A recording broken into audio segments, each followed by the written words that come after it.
Hola, hola, ¿qué tal? De nuevo María del Pilar trayendo este nuevo episodio.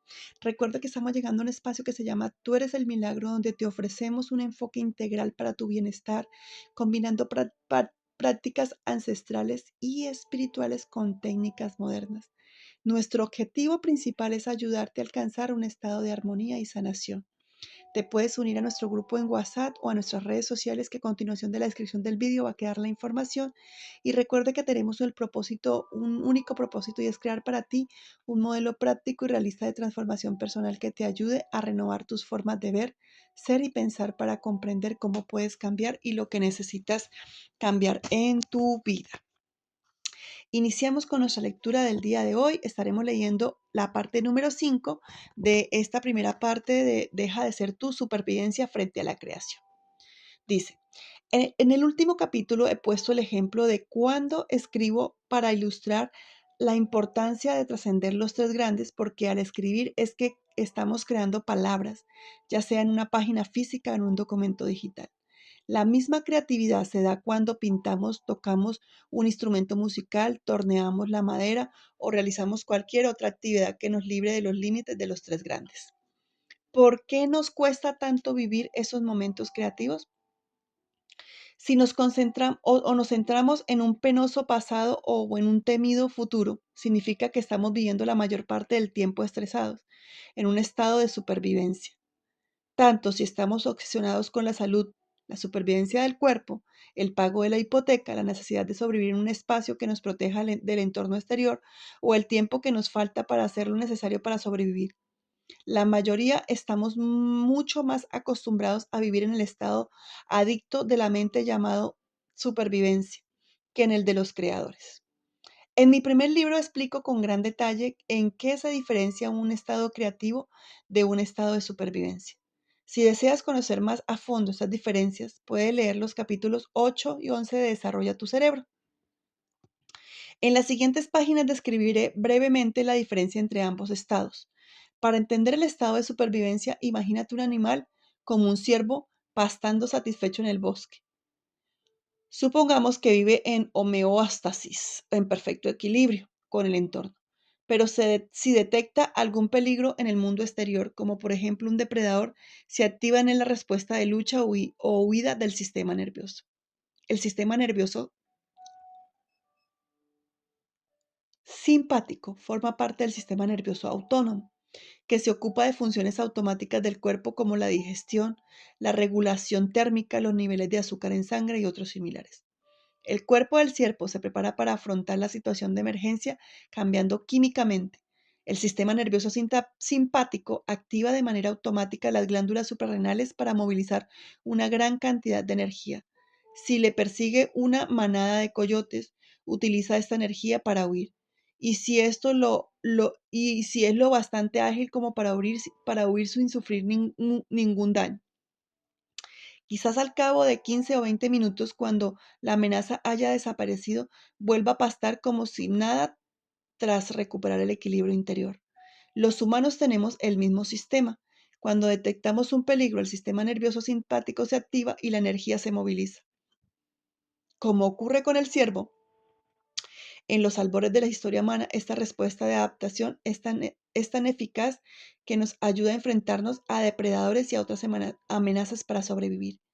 Aquellas cualidades de los animales nos iban de maravilla para nuestra evolución como especie. La respuesta humana al estrés se activa con un simple pensamiento y dura más de lo debido. Por desgracia, existen varias diferencias entre el Homo sapiens y los seres del reino animal, con lo que compartimos el planeta, que no nos sirve tanto. Cada vez que alteramos el equilibrio químico del cuerpo, se produce lo que llamamos estrés.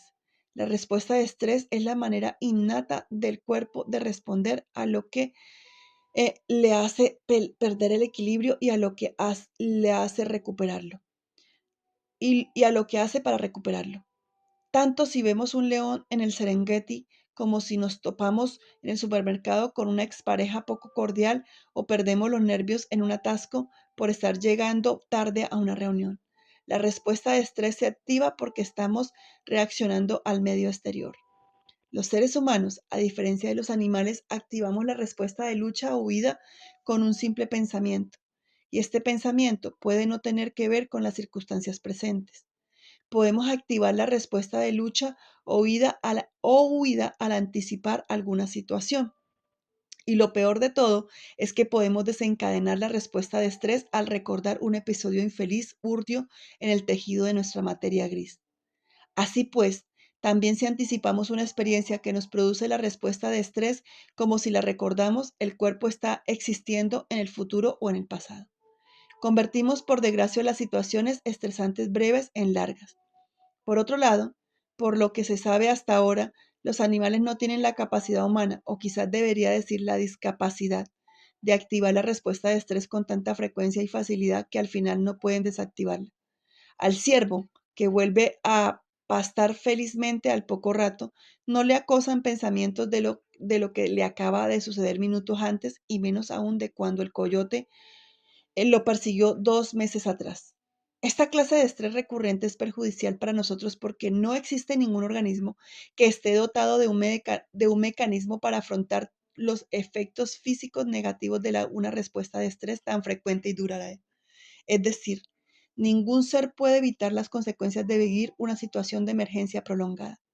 Cuando activamos la respuesta de estrés y no podemos desactivarla, el cuerpo acaba fallando. Pongamos que estás activando constantemente el sistema de lucha o huida por alguna circunstancia amenazadora de tu vida, real o imaginada, mientras el corazón te late con furia en el pecho bombeando un montón de sangre hacia las extremidades y el cuerpo pierde el equilibrio homeostático. El sistema nervioso te prepara para huir o luchar. Pero afrontémoslos. No puedes largarte a las Bahamas ni estrangular a tu compañero de trabajo. Sería un acto demasiado primitivo. Por eso condicionas al corazón a estar latiendo con furia todo el tiempo y tal vez acabes con la tensión alta, arritmias y otros trastornos. ¿Y qué ocurre cuando sigues movilizando toda esta energía para alcanzar alguna emergencia? Si estás gastando toda tu energía en algún problema del mundo exterior, te quedará muy poca para tu mundo interior. El sistema inmunológico que controla tu mundo interior no tiene suficiente energía para el crecimiento y la regeneración y acabas enfermando, ya seas por un resfriado, un cáncer o por artritis reumatoide. Todos son trastornos autoinmunes. Si piensas en ello,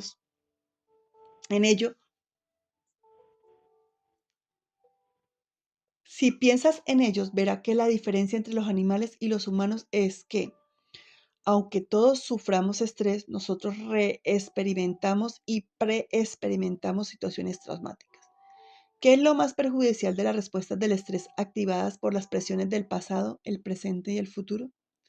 Cuando perdemos el equilibrio químico tan a menudo, esta falta de equilibrio acaba siendo el estado habitual, con lo que estaremos destinados a vivir nuestro destino genético. Y en la mayoría de los casos esto significa sufrir alguna enfermedad. La razón es evidente.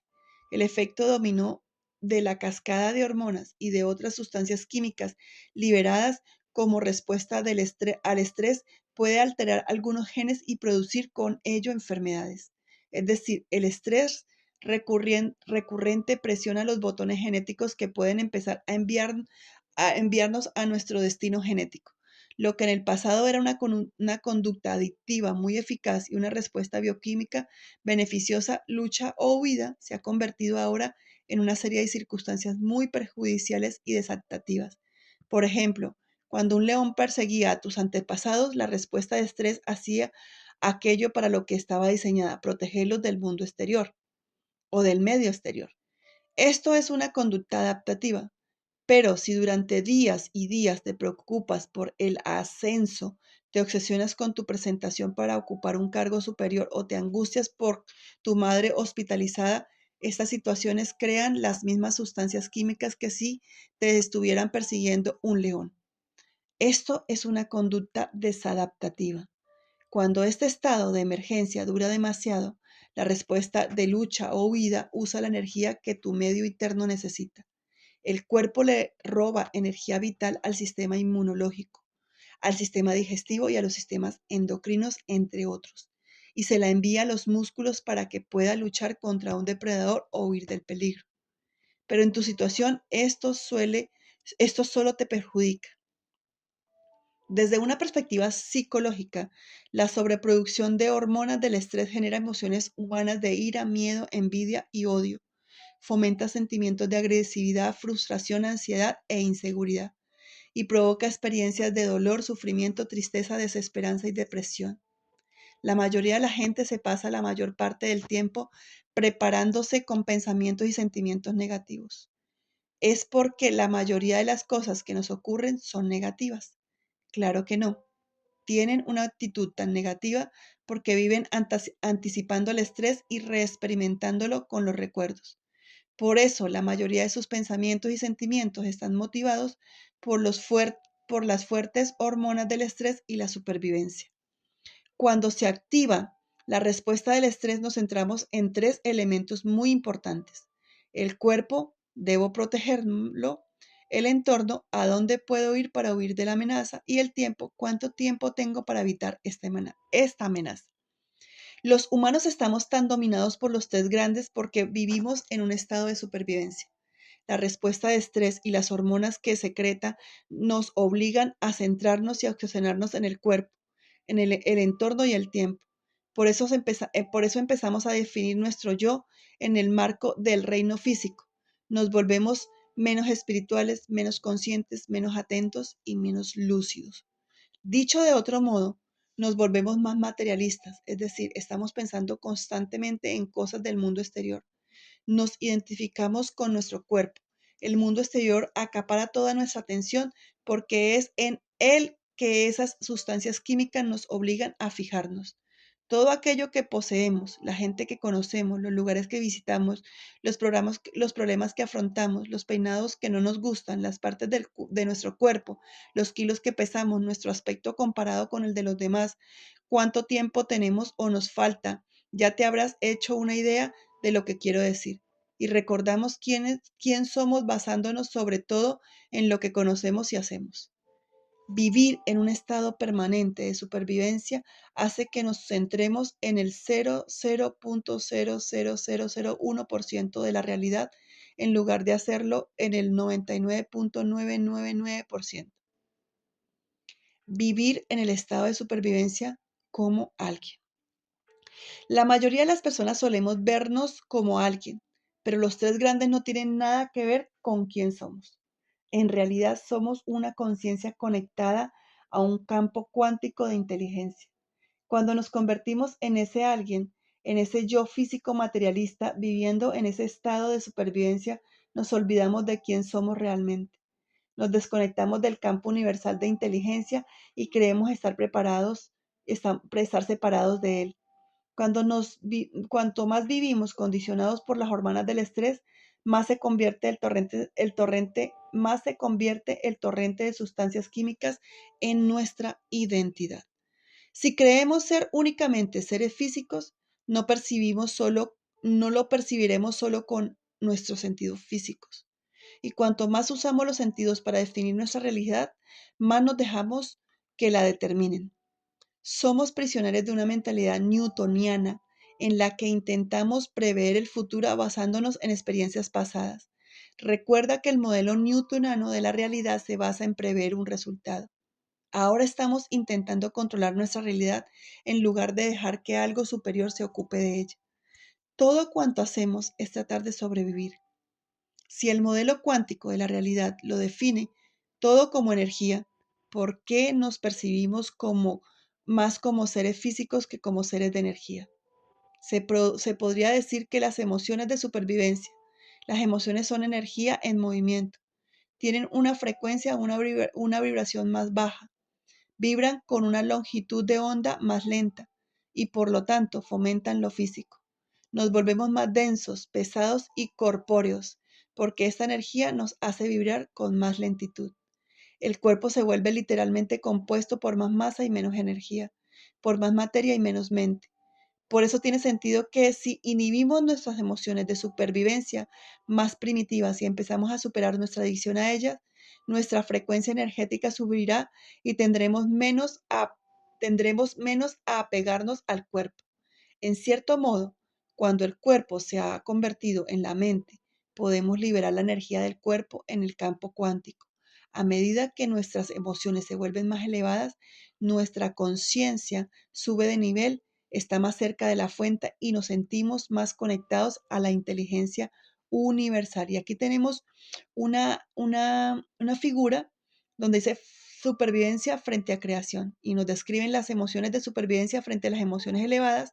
Tenemos menos materia, más energía y emoción más elevada. Entre esas está más amor, ira, odio, juicios, culpabilidad, vergüenza, miedo, inseguridad, lujuria y rivalidad.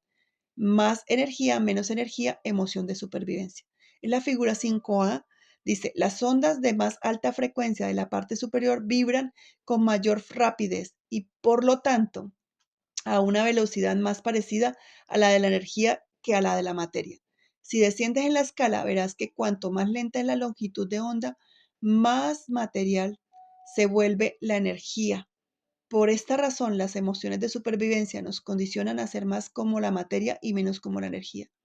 Emociones como la ira, el odio, el sufrimiento, la vergüenza, la culpabilidad, los juicios y la lujuria nos hacen ser más físicos porque vibran a una frecuencia más lenta que se parece más a lo físico.